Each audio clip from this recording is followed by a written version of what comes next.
Okay, part 8. So in the last part, I showed you this table that I have here. Here. So now it's time to after Bergen, it's time to start heading towards Archades, and it's time to decide whether we need to kill pumpkin heads or not. So this table is what I use. It's based on the values I showed you earlier, where I checked how much XP they were away from level 26. And this is how many pumpkin heads I would have to kill.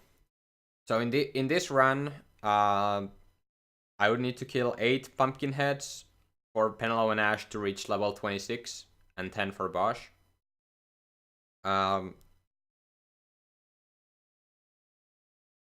That is what you would really want, but because if the number is as high as 8 as it is for me, I wouldn't do it. But I would recommend doing it if you are not at 26 yet. Then I would definitely recommend for new runners to at least to get to level 26. Of course, I would recommend to getting to level 26 already before the end of Jellies.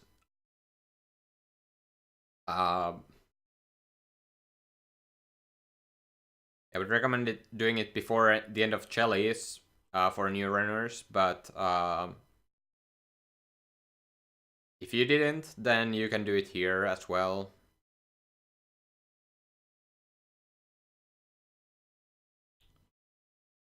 And then the next is after the first rook.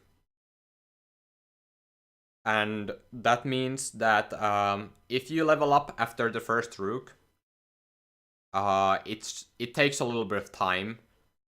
And if any of these numbers happen to be 0,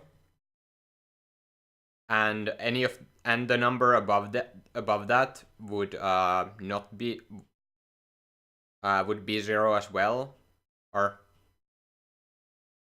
no, and the number here would be at least 1,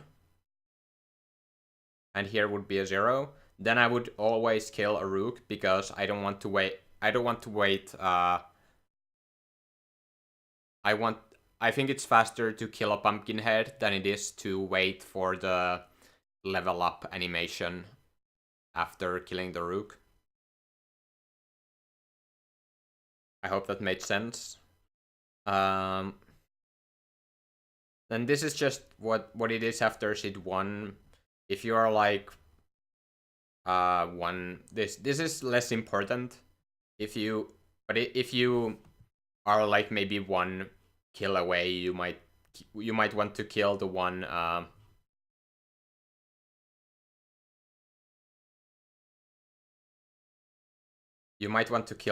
that is before. You might want to kill the one that you use Traveler on, if you use the Traveler on a Pumpkinhead. Just to make 1 damage roll that's not even that critical to be better. I don't know. Oh, and by the way, Ash's level is much less important than Penelo's. Ash's level is mostly for the final crit down. So you don't really worry about Ash. She doesn't get a magic power at level 26, but Penelo does, so that's why you want to have 1 for Penelo. And Bosch's levels are purely for HP. Oh, yeah, I guess I could go back here. Like, in this case, if I killed 9 pumpkin heads, Bosch would be at... then Bosch would level up after the first rook in this situation, so that would be something I would definitely not want to do. And then this is after chimeras, assuming you kill the minimum amount of chimeras. It's whatever. This is very irrelevant for Penelo and Bosch, but this is the last place where Ash gets any XP. So, so if you're like 1 or 2 away from Ash reaching this point, then that's good. Then you can kill a couple of Pumpkinheads. And this level 28 is irrelevant for Ash. Ash will never get to level 28, but for Penelo and Bosch, it's important. You kind of want, at least, you want Penelo to get to 28, but it's not the end of the world if she doesn't.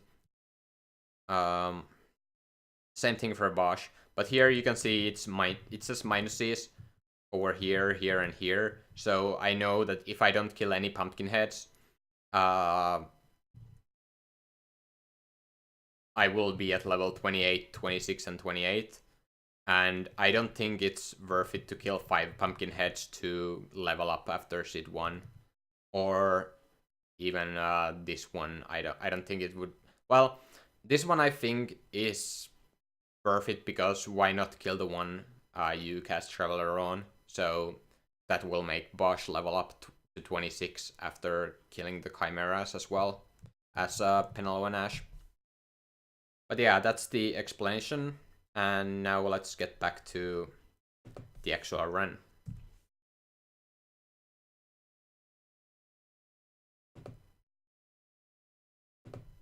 So, I guess I could have skipped the... what's it called?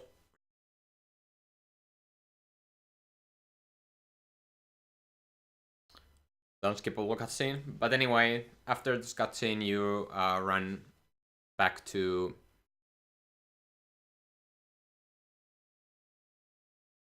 You run back to the save crystal, so you can teleport away. And this is where you teleport to Nalbina, which is why we teleported... Or we went and touched the... Touched the teleport crystal way earlier in the run.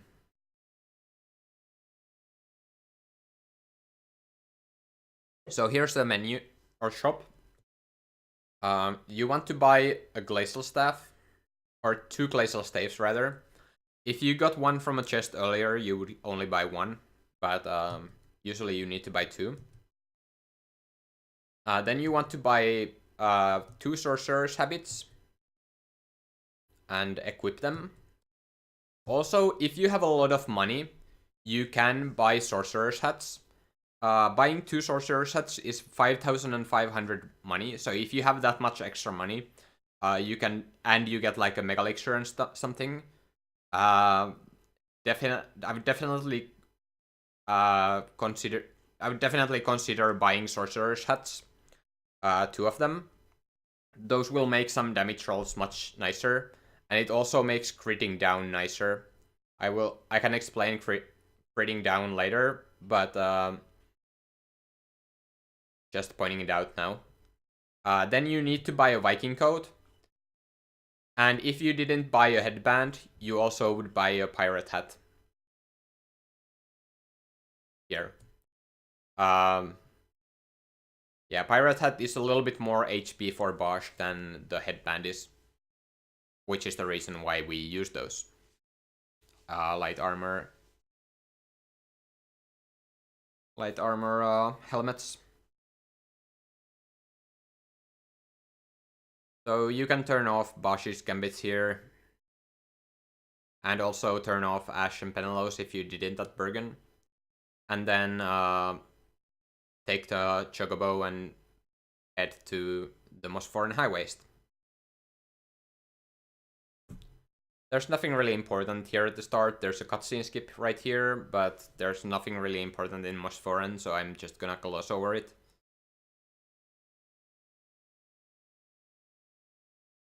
This segment is a lot of running around. Like, it's... The next boss is Mandy's, and Mandy's are... We start from Nalbina, so there's Mosforan High Waste, Salikavud, Fawn Coast, cheetah uplands, and then there's Sotchenke Palace where the Mandis are. So it's five area, not 5 zones, but 5 areas away. You can skip the Moss Foreign Crystal, we will never need to teleport here.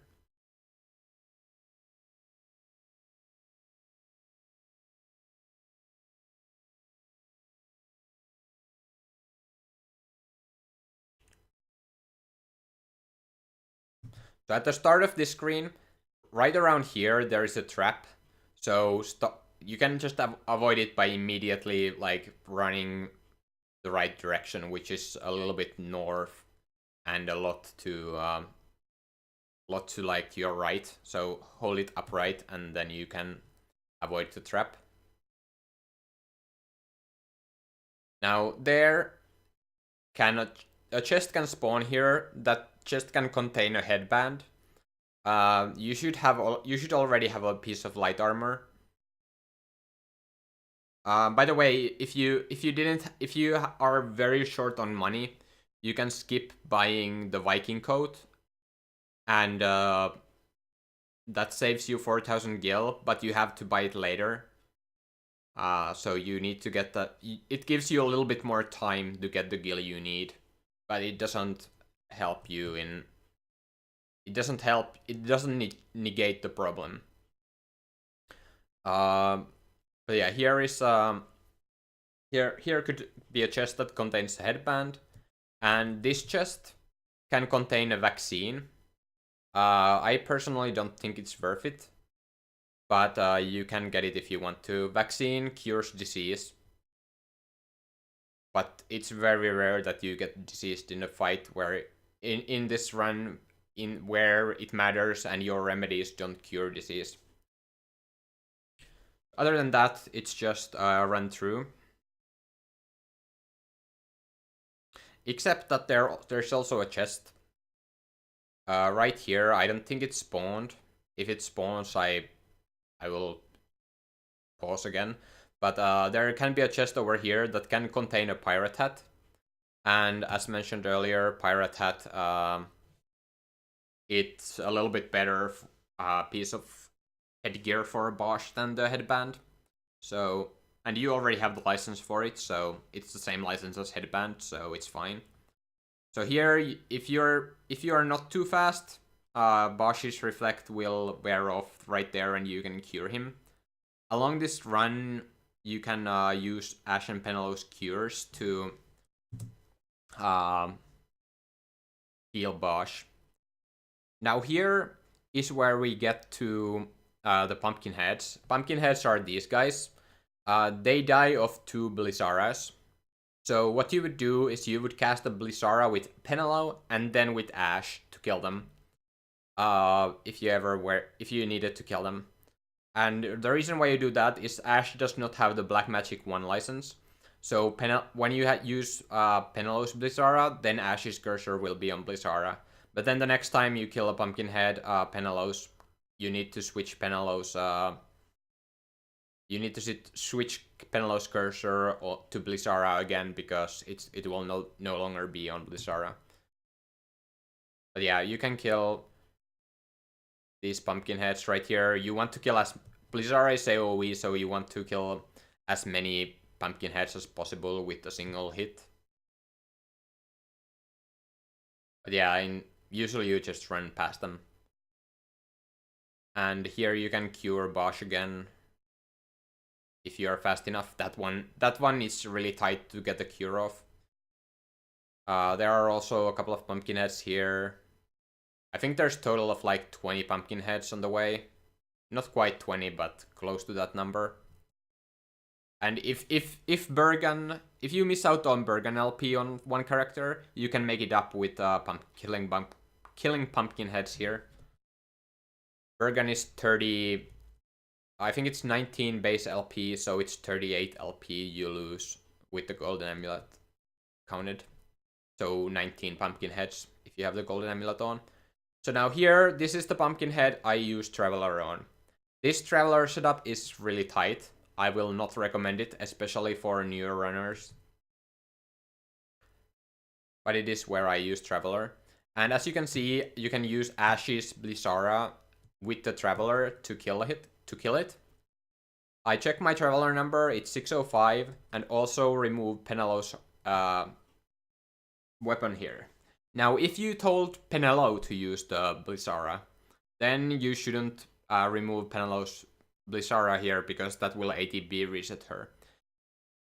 Unarmed Blissara would still be enough to kill the Pumpkinhead, but you would cancel the Blissara if you took out the weapon in mid-cast. That's why I used it with Ash.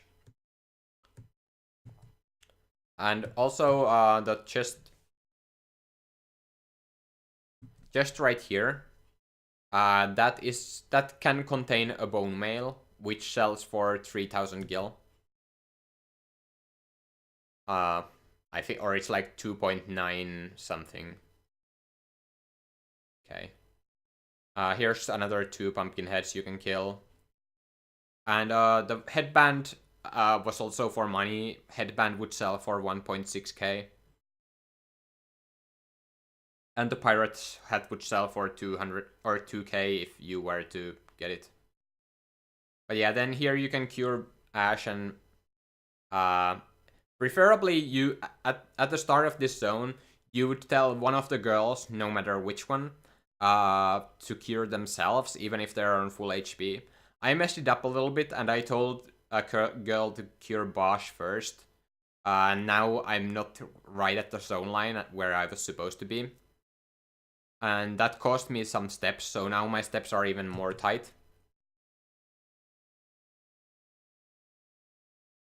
Or tighter.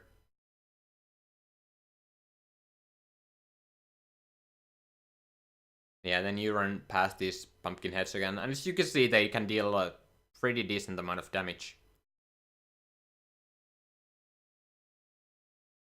But yeah, now we do need to do the Moogle side quest, so we have to go to all the Moogle, to visit all the Moogles, and that was the bone mail chest.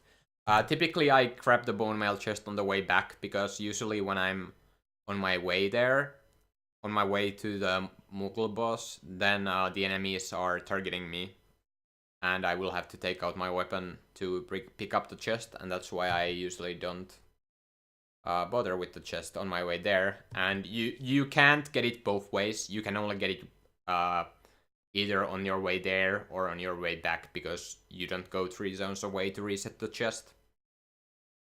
So either way, you can't pick it up both ways. But yeah, here's the first Moogle, or the first bungalow.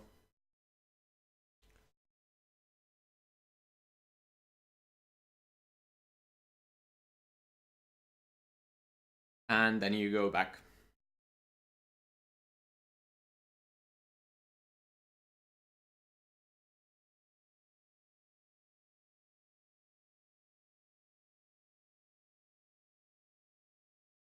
You can touch the save crystal if you want to, or if you need to, for MP. You want to have as much MP as possible, and so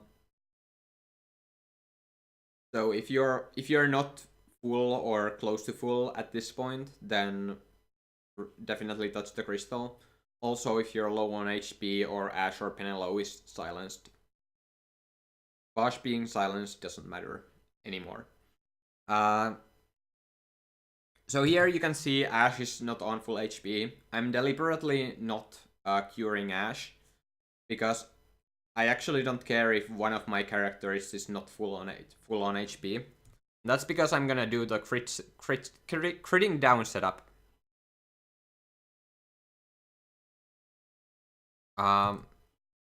So about the crit down.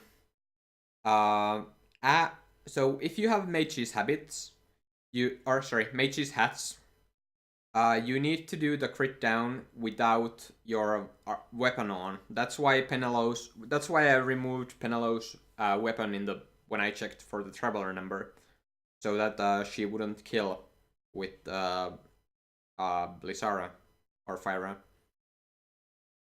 But if you have the Sorcerer's hats, if you buy them, then you don't need to remove the weapon. So that's one advantage the Sorcerer's hats have.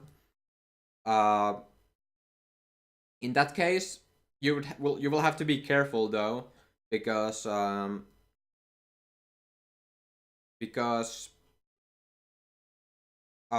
if you have, say, the flame staves on like you would have here, you can't use fire up because the flame staves have the fire boost. So you would have to use Blizzara instead. So you have to be a little bit careful about that if you're doing it with the staff and the sorcerer's hats. But yeah, here I'm having Ash to cure herself. So that's why, so that she can stay behind and that Bosch will not get hit by the cure. So how I time this, I wait Ash to catch up enough that when Penelo stops to cast Fyra, she will hit both Ash and Penelo. They should both be in range. And my cue for that is I wait for Ash to become an available target, right here. Then I switch my cursor to Ash, and you can see how the cursor is. The cursor is like a hand. It's like this, and it goes like this. And once it does that 4 times, it points. Once it has pointed 4 times, that's when I start the Fyra. So you can see 1, 2, 3, 4, and then I tell to cast the Fyra. And then both Ash and Penelo will be in critical, or will be get hit by the Fyra. And this is pretty consistent damage down. Here there's a chest that can contain a High Eater. If it spawns, you can pick it up, but you have to be careful about that Malboro. And you want to have Ash and Penelo still out, even though they are on critical HP, because you want, as I mentioned earlier, you want as much MP as possible. And Penelo is not full, so you want to run as far as you can with Penelo before casting the reflects. But you want to watch out for this Malboro over here. Also, another thing that sorcerers' hats are good are better at than the mage's hats is that they give additional 10 MP, or they give additional 20 MP, but the mage's hats give additional 10 MP, so they are 10 MP better. And as you could see, the Malboro King targeted Penelo, and the Malboro definitely can kill Penelo, or definitely will kill Penelo, and it seems like it's always Penelo who it targets, probably because Penelo is the closest. But then he used Bad Breath, and I was able to reach the last set of Muggles before Bad Breath hit me, so that worked out. I would not recommend. I would recommend not to mess with the Malboro. He's quite annoying.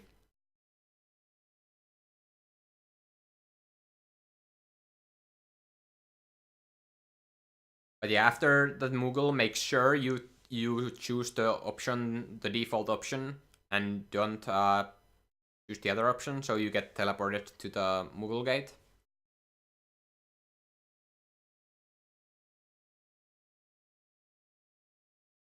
And if Penelo happened to die to the Malboro King, you would have to revive and hit her once. And at this point, when the girls have the sorcerer's habits, if you revive them and hit them with the staff, that will be enough to put them in critical HP. The only problem is that they can block, but that's another story. Also, Penelo does not have a weapon here, so if you revive Penelo, you will have to hit her with Ash or re-equip Penelo's weapon before you hit her in critical. Too often have I tried to punch Penelo to critical, even though punch with the sorcerer's habit does no damage at all. But yeah, before you leave the screen, you want to reflect both Penelo and Ash. You want to make sure that Penelo at least gets this last bit of MP. It's not a big deal really, but Anyway, you should try to time it so that Ash's Reflect lands just before you cross the zone line. And when you cross the zone line, there's a cutscene skip, and after a cutscene skip, you remove everyone from your... You remove Ash and Penelope from your party and turn the battle speed to slowest. By the way, I forgot to mention that I would recommend using the 2 pumpkin heads before the Moogle boss for the Traveler setup. I guess I could go back and show you which ones. Not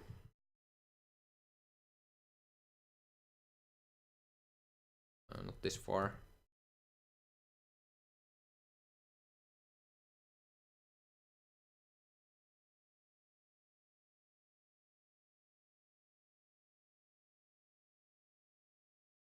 So that was where I casted Traveler. I would recommend casting Traveler on these 2 pumpkin heads over here. These 2.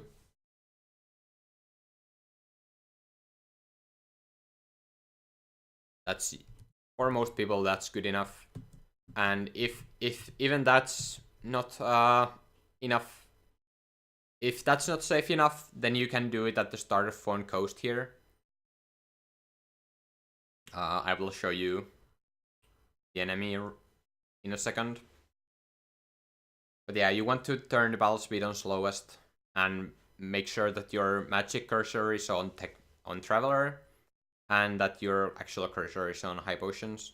And on this silver Lobo is the one you want to cast Traveler on if the ones in Salika Wood seem to be too hard for you.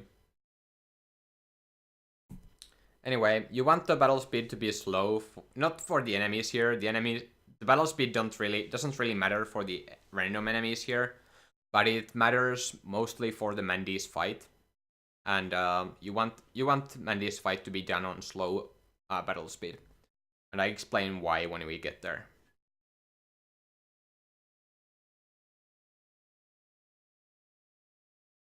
There's a chest over there that can contain a reflect commode, but I don't think that chest is worth it.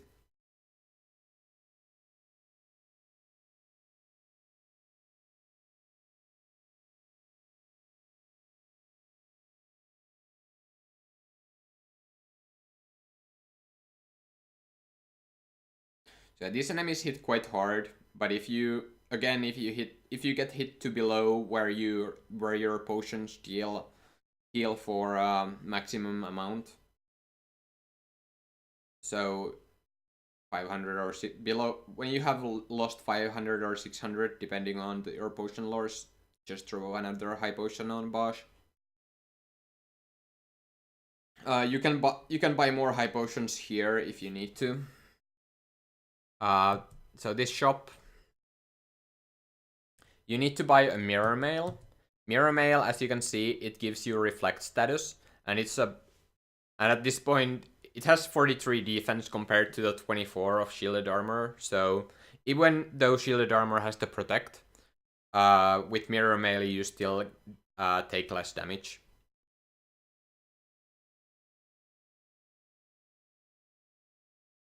And you have the option of casting Protect on yourself. So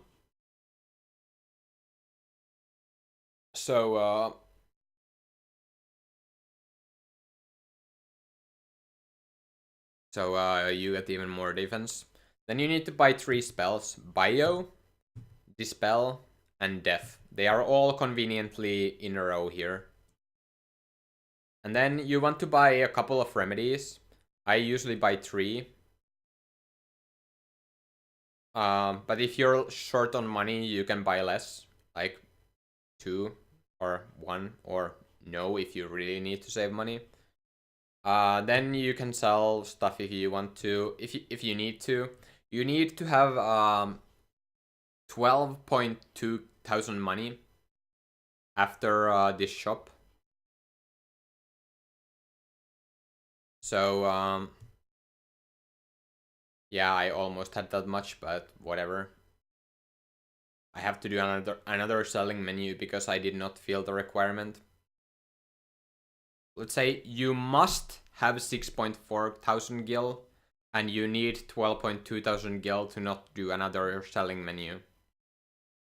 I had the Mega Elixir I could have sold, but I forgot about it, I think.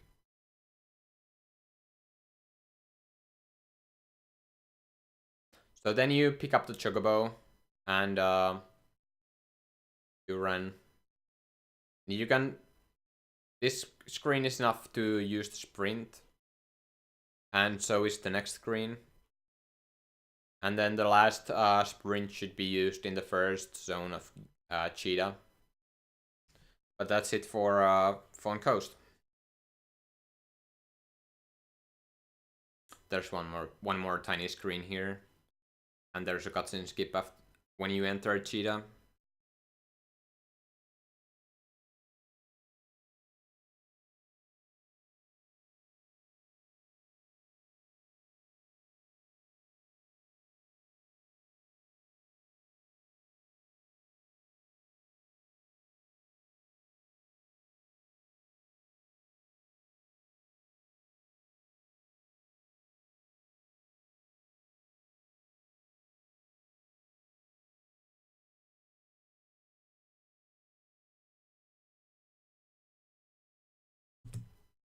And here's where you dismount.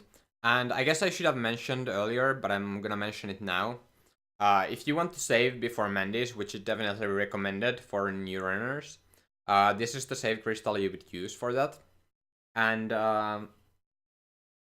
if you use this save crystal to save, that will heal you. So you have to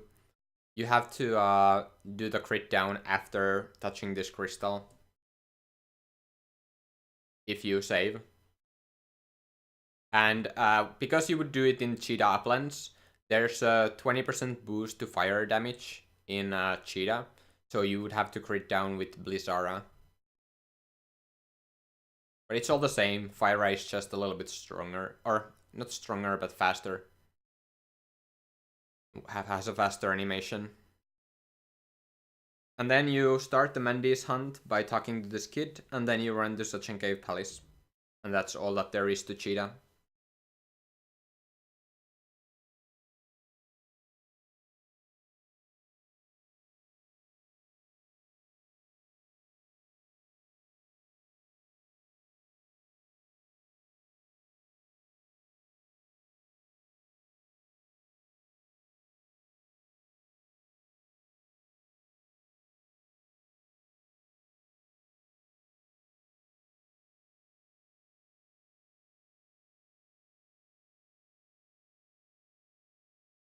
And this was very nice run that Bosch didn't take any damage. Usually that's not the case. Usually like enemies hit Bosch a lot. And you have to use 1 or 2 high potions.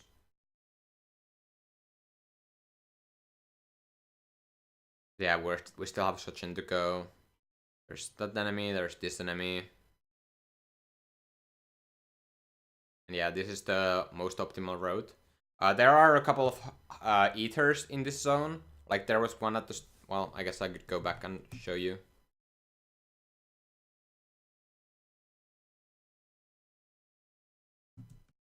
There can be a chest there containing an eater if you want to.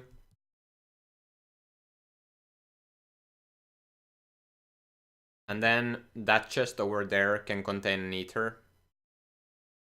But getting those chests consumes steps, so with my white traveler setup, I can't go for them. But if you really value eaters, those are 2 chests you can pick up. Yeah, they're Mandys. So the Mandy fight, how it works, that first all 5 Mandys spawn at the center, and then each of them picks a random corner of the 4 corners of this room, and they run to that corner. After that, they choose a random Mandy, and they gather around in the corner where that Mandy is. And yeah, that's what they do. And sometimes they get pushed with each other. Like this guy got pushed by that Mandy, and then it's a little bit awkward. But yeah, the idea is to cast Traveler when they are all gathered in the corner. And the battle speed is on slowest because that way they will spend more time in that corner. So I will... They are running to that corner, so I'm picking that... I'm choosing to cast Traveler on that Mandy that is running to that corner. I'm making sure what my Traveler number is. I actually don't remember it myself right now, but I did remember it in the fight. So I'm making sure I don't overstep or understep. And one thing you can do, if you are very close to the Traveler number, you can bring out a party member, say Balthier. Bring Balthier out, switch your leader to Balthier, and then Bosch will run to the Mandis without burning any steps. So if you run out of steps, that's what you can do. But then I decided to switch targets to that guy because my original target was like he's like far away from that guy, for example. So I decided to do that, and because I'm out of steps, I want them to go faster because they usually start running towards you after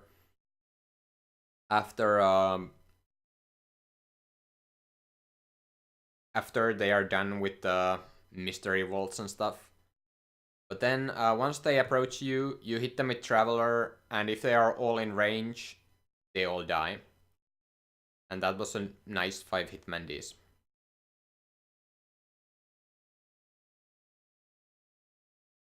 If you don't kill them all with Traveler, you would then bring out Ash and Penelo. Or you would make sure that Bosch gets targeted first, then bring out Ash and Penelo and reflect Fyra to finish the survivors off. And of course, the more Mandis you have to kill, the more MP you're gonna waste, and the less MP you have for Ahriman. The Mandis have a couple of tricky moves like Pollen and Scream that are AoE, so you have to watch out for those things as well. And each of the Mandis have a different elemental weakness. Let me go back so we can see all of them.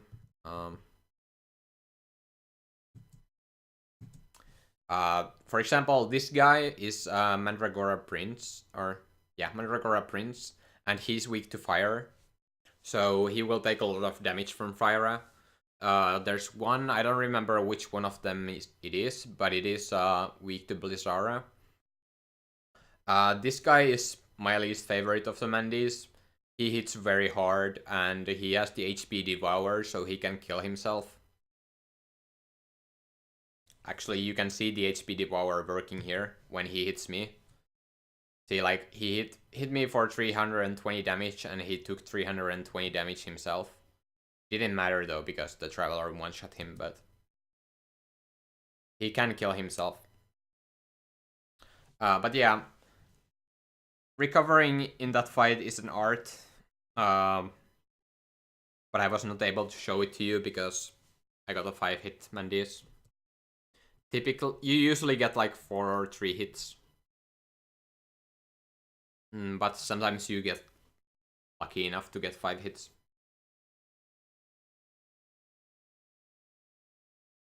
Of course, you can overstep and stuff, but if you save and overstep, I would say it's faster to reload the save file than try to kill them.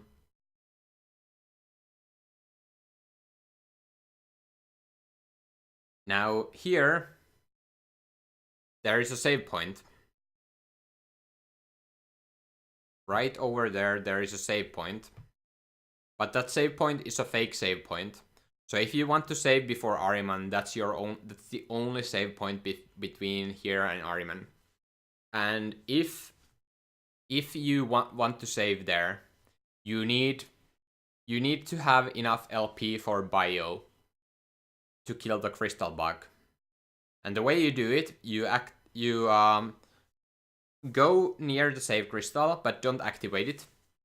You have the girl start casting bio, and just when it's about to finish charging, but before it finishes charging, you have Bosch activate the crystal, and then you just kill it with a round of reflected bios.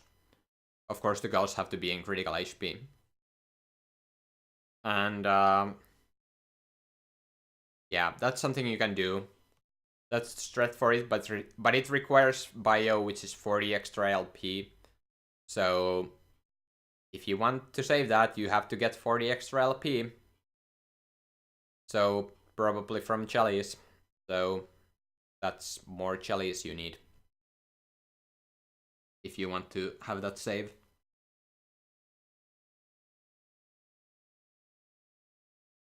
And here I cast Traveler on this Zombie Knight in order to prep for Seat 1. My number is 807. And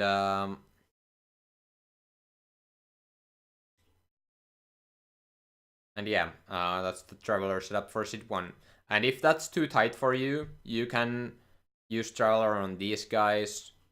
You can use Traveler on this guy. You can even use Traveler in the next room, if depending on how many steps you need.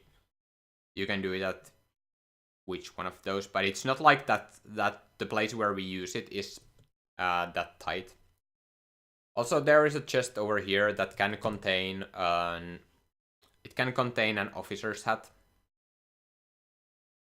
That's a thing. Officer's hat would sell for 3.9, or I think it's 3.9k, maybe 3.5, something around there. I think it's 3.5 actually.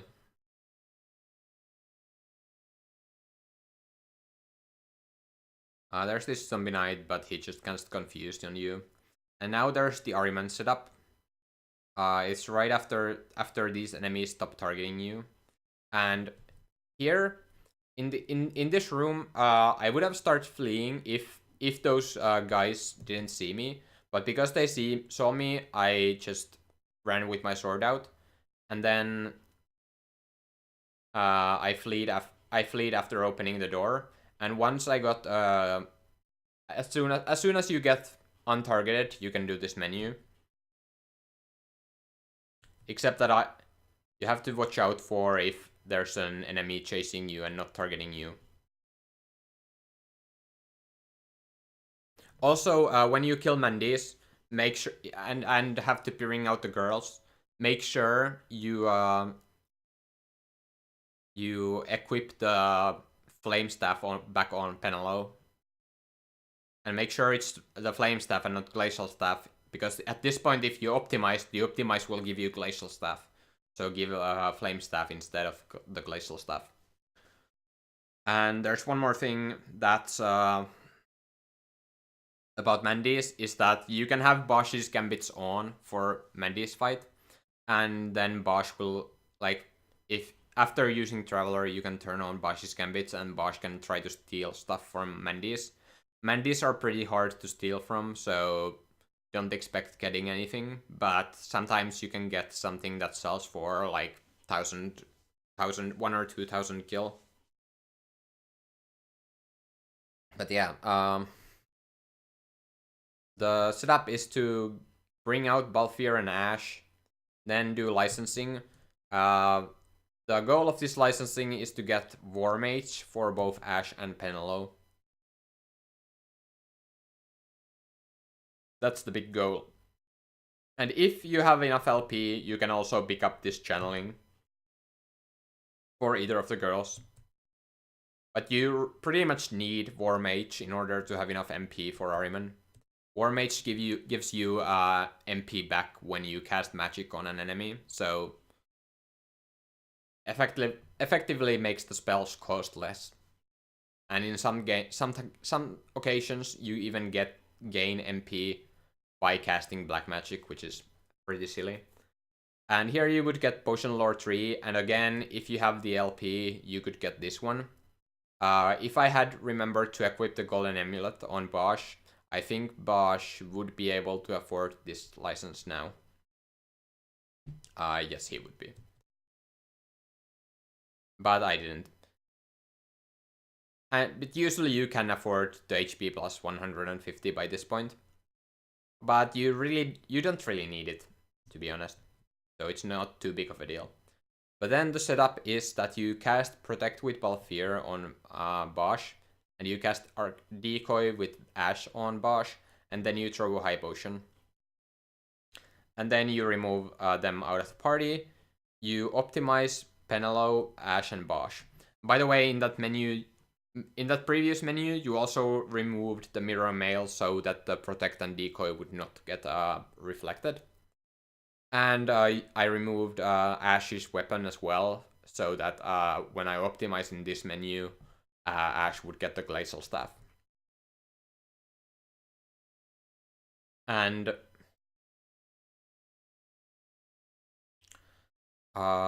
then you just pick the side where the enemy is not. There can be two enemies sometimes.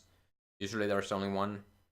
You want to have Gambits on for Bosch, and you want to have your cursor on Summon.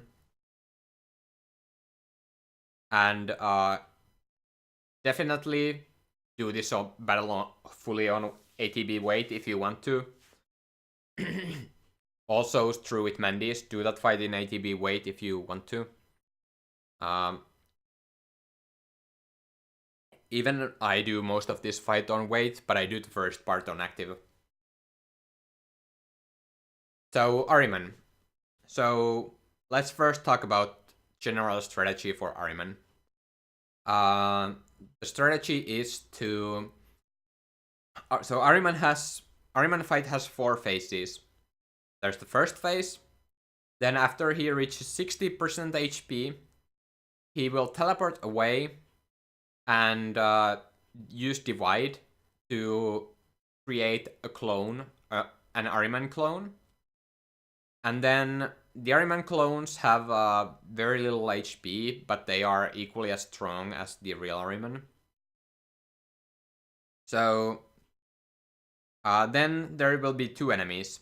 Then after 40% HP, Ahriman will go and divide again, and that time the clone will also divide, and Ahriman will divide again, so there will be 4 Ahriman clones. And then in the last phase, which is 20% HP,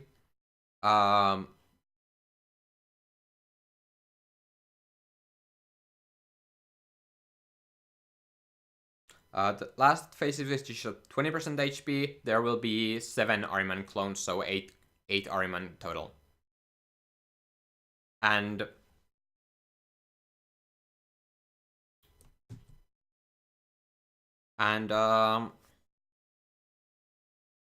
the goal is to skip the second phase completely, and skip most of the last phase. And that is done by using a thing called Summon Freeze. Or Belias Freeze. And what that is that when you are when you have a summon in the queue, it also works with quickenings, but when you have a summon in queue, everything stops, except that the actions that are already going. So the goal is to have Ash and Penelo start, or first bring the boss to 60% HP, to just above 60% HP, so he will not teleport away. And then have Ash and Penelo cast Fyra, and as soon as the Fyra starts, summon with Bosch, and then Ahriman will be frozen, and Ahriman can't teleport away. And then that one round of Fyra will hopefully deal enough damage to skip the second phase and bring Ahriman straight to the 40% HP mark, where he will create the 4 clones. Or 3 clones and himself. And then you get rid of the clones, get Ahriman to just above 20%, and do the same thing again. But at that point, you will not have enough damage to quite kill Ahriman. So you will have to... I'll show how to deal with the rest of the fight when we get there. But that's the idea. So start the fight by bringing Bosch closer. Now, Ahriman can use some nasty moves like Phantasmal Gaze, which you might remember from Jellies. It deals confuse on everyone in a cone-shaped AoE. I will demonstrate that soon, because there's a thing I do to prevent that. And he can use Immobilize, or actually Immobilize Ga, which will immobilize everyone. And that's why we have the check boots. So if ever you see Ahriman readying Immobilize Ga, or you see something green under you, equip the check boots, and remember to equip the golden amulet back on after at the end of the fight. So you get here, you make sure that Ahriman doesn't use Phantasmal Gaze. If you do, you wait for the Phantasmal... If he uses Phantasmal Gaze, you wait for the animation to start. You will hear a sound. And after you hear the sound, it's safe to bring out the girls. You bring them out. You turn on their gambits. And then run... Bosch will steal, and you will run to the other side of Ahriman, so that Ahriman is between you and the girls, but so that Bosch is still close enough to the girls that the fire rush will reflect from Bosch as well. So now, if he uses Phantasmal Gaze, the girls will not be in the cone shape because they will be behind Ahriman. So yeah, you use one round of spells. You queue up Belias so that, because Ahriman can sometimes like teleport in his place or do something like that, which will make a couple of Fire-Rush miss. You need to have 6 Fire-Rush hit with the Glacial Staves, and that will bring Ahriman to almost 60% HP. That's the goal. But you use the Belias clock to kind of slow down Ahriman, so Ahriman doesn't teleport around, and Ahriman will not be hitting you. But you have to remember to cancel the Belias. I do it by telling Bosch to attack Ahriman. You can also ATB reset Bosch. You can tell Bosch to steal or something. There are plenty of things you can do. But I do attack, because then Bosch will do the attack animation, and that's generally pretty fast. So then the same thing for the second round. The timing of the summon is that you have to have the Fire Rush at least at this point. You don't have to see the action, but they have to be at least at full before you do summon. Otherwise, the summon will go before Ash and Penelo. And the goal is to never summon, because if the summon actually goes off, Bosch loses all MP, and of course the summon animation takes a lot of time. Anyway, you use Belias. Oh, I guess I haven't talked about Sword of Kings yet either. We got the Sword of Kings at the Steel Shrine of Miriam, and we equip it on Bosch because it gives you 30 evasion. So you have a chance to block like Bergen and now Ahriman's attacks, also Mandy's. So you have to make sure that all 6 Fire-Rush land. There's actually a queue. I can actually look it up. I can't remember what it is right now because I've only used it in 122.3.3.3. But I have it in my 122.3.3.3 notes that I have open, so I will check that. Okay. So I will show you the visual cue for the 60% as soon as I get a chance. But yeah, after the 6, let me do this menu again so you can see it properly. After all 6 Fire-Rush have hit, make sure they all hit. If none of them hit, Or if there's like, if you miss one Fire, make sure you cast one extra Fire on Ahriman or something. And make sure you don't cast any extra Fire because otherwise this will not work. It's very precise. And if you're unsure, I will show you in a second how to do it. But you want to ATB reset Bosch by removing his weapon. And you want to equip the Flame Staves now for the fire boost. We had the Glacial Staves on earlier because there was no fire boost. They have no fire boost, so they work better for the damage, or for the precise of the damage. But like 2 rounds is convenient to cast. If you were to use fire with Flame Staves, well, for one, you would have less damage because Glacial Staves give you 1 extra magic point or magic power than Flame Staves, and you would only do 4 instead of 6 fire res. So you would be more likely to damage roll the second one. But and 4 fire res is more awkward to do because 6 fire res is 2 full rounds. But 4 fire res you would have to ATB reset mid round. So yeah, you put the Flame Staves back on, and at this point I switched to ATB wait because I don't. This is just too hard to do with ATB active, and at this point it matters that you have to be very fast with the summon, or otherwise Ahriman will teleport away before you summon Belias, or not summon Belias, but put the Belias in the queue to freeze. So here I decide I go for the Belias here. After, well, let me see. I can probably show you the queue. So the queue is the M. If you can see the word mischarges here, it's at the left side of the M. So it's right here, about here is the queue. So this was actually a pretty low damage, and that is because Ash and Penelo are both level 25.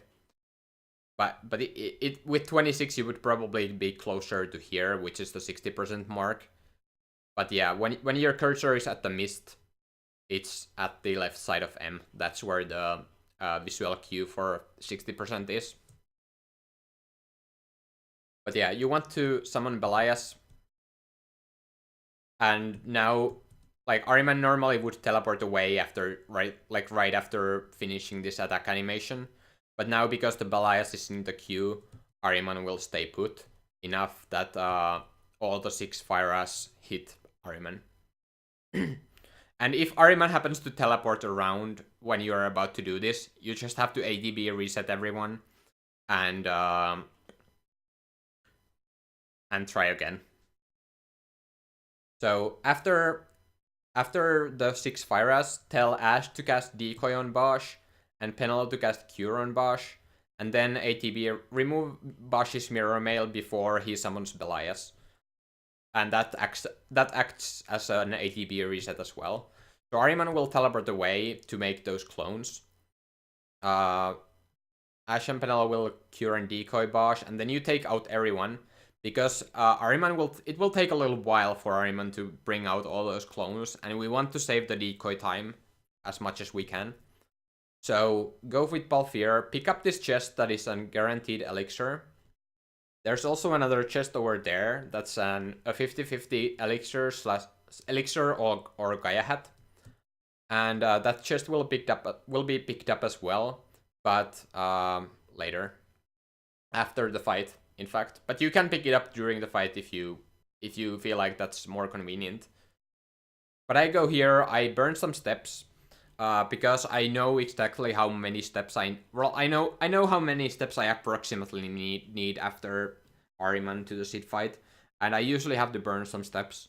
But you have to. That's a number I will not reveal to you, because that number is probably different to you than it is for me, and You just have to figure it out for yourself if you want to burn steps during Ahriman. But yeah, there's Phantasmal Gaze. But yeah, Balfir goes down in one hit. You just wait for Balfir to die, and then you bring out Bosch. Make sure that all four Ahriman target Bosch before you bring in the girls. Because if you bring in the girls before, when the Ahrimans teleport, they have weird tendency of ignoring decoy because they maybe don't see Bosch or something. So you want to make sure that Bosch gets targeted and the girls don't get killed. So here we have two objectives. One is to get rid of all the clones, and the second is to get rid of, or to get Ahriman to almost 20% HP. There's also a visual cue for that. I will show that once I check for it myself. But first, you get rid of the clones by casting a manual Fire on all of them, as Fire is AoE, and one Fire is enough. And you want to use it with the character who has less MP, because they will actually gain MP for killing the other Ahriman clones due to Headsman and War Mage. But if Ashe doesn't have a Headsman, you should always do it with Penelo. Usually Ashe is the one who needs the MP, that's why we get the Headsman for Ashe, if we can afford it. And also you want to be closest to the real Ahriman. You can see real Ahriman has a little bit like a... the more Ahrimans look more solid, and the real Ahriman looks a little bit hazy. Or not as clear, like there's this mist effect on that Ahriman. That's how you can recognize which one of them is Veers or the real. So you want to sort of be closest to the real Ahriman, like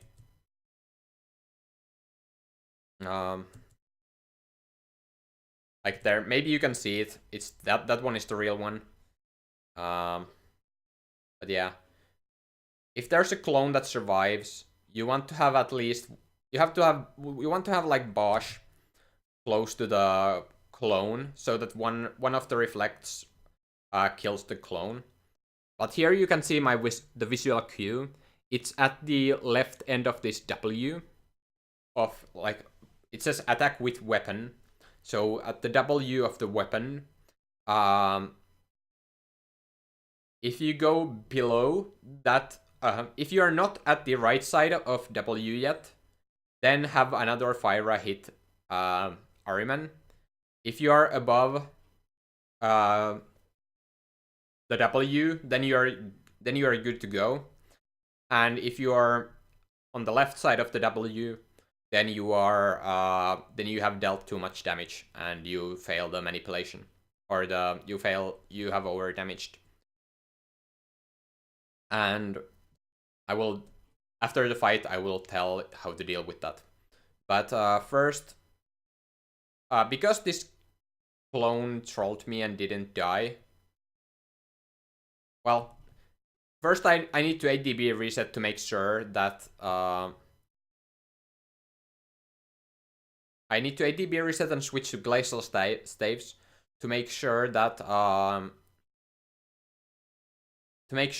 don't no more Fire hit the real Ahriman. And because that one clone was troll and survived, I'm actually gonna kill him with a couple of manual Fires. And, well, you can throw high potions in this fight if you get low on HP, like I did here, because of the bit combo. And then ATB reset again to make sure that the Fire don't hit the real Ahriman and push him to below 20% HP. And then Glacial Staves, and then I tell manually to cast Blizzara on myself, so that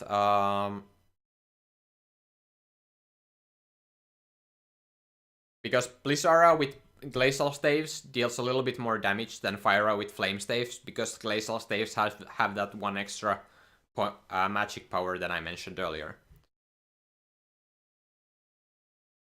And yeah, Blizzara, do Blizzara, and then Belias, and Ahriman should be almost dead after this. Like you can see, Ahriman is on very low HP. So how to deal with this is tell Ash and Penelo to cast Fire on Ahriman. If Ahriman is really if he has more HP than this, use Blizzara instead, because then Fyra might not be, Fyra with the glacial staves might not be enough to kill. But Fyra has shorter animation, so it's easier to get Fyra off than Blizzara before Ahriman teleports away, and you will see what I mean by that in a second. So ATB wrist Bosch to release everyone. You can switch to active if you want to at this point. That doesn't matter. But here Ahriman teleports to a random place. And then he uses the white ones, and then he teleports away. So if he teleports to really close, you can actually go and I told the girls to use manual Fire because then they will kill Ahriman. Those will be enough to kill Ahriman. And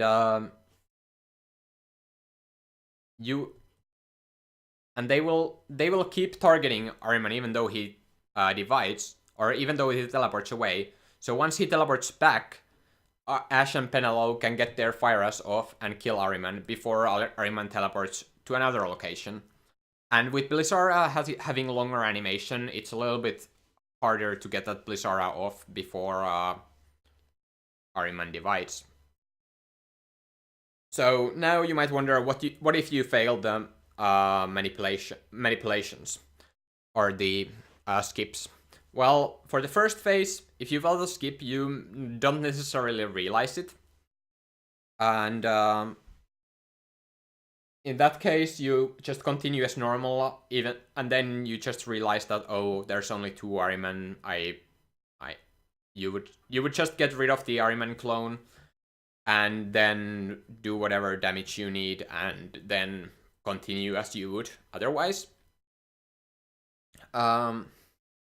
If you fail this last damage threshold, then you want to take out everyone out of your party, and take another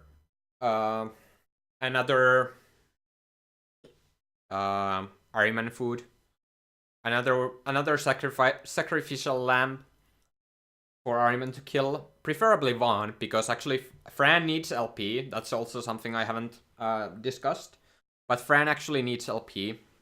So if you want to kill people, or if you want to sacrifice people, Balfir is number 1 sacrifice, and Vaughn is number 2. So get Vaughn out and have Vaughn die while when the Ahriman comes back, and then deal with Ahriman. And the real Ahriman is always the one that comes back second. And when you have Ahriman, when Ahriman comes back, there will be the 7 clones. You want to find you have 2 options. You can either kill all the clones, you have 3 options. You can kill all the clones, but I won't recommend that, because at that point, Ahriman can start using Mazorai, and Mazorai deals a ton of damage, and it can even one-shot Bosch from full health. So you don't want Ahriman to be alone. You want to have at least 1 clone. The second option is the safest option, is to kill all the clones, except for 1 or 2, and then kill the real Ahriman by making sure that Bosch, Ash, and Penelo are all hugging the real Ahriman. And you also need to re-decoy Bosch if it's not obvious. You have a lot of time when Ahriman is dividing, you can re-decoy Bosch there. But when Ahriman comes back, just have Vaughn die, and then kill the real Ahriman. Kill the clones if you want to. You can also just find the real Ahriman, make sure everyone is hugging Ahriman, the real Ahriman, and then have Gambits finish Ahriman off. And that's about it. It's really tight though, and if some you might need 2 rounds if some of your reflects reflect on the clones, or if you don't have enough damage to kill Ahriman on 1 round. Just know that Ahriman can kill himself by casting a spell on you that reflects back on him, or the clones can kill Ahriman or something like that. So be sure. You can also use high potions with Bosch on Ahriman to damage Ahriman. Potions deal 420 damage if you have all the potion lores, or high potions rather. So if Ahriman is really close to dying, you can do that. You can also, and watch out for Immobilize Ga and Phantasmal Gaze, and yeah, you can either kill the clones or not. Killing them is safer but slower. But I would recommend leaving at least a couple of clones, and yeah, you can figure out which Ahriman is the real one by, again, it being a little bit misty, having the mist effect on.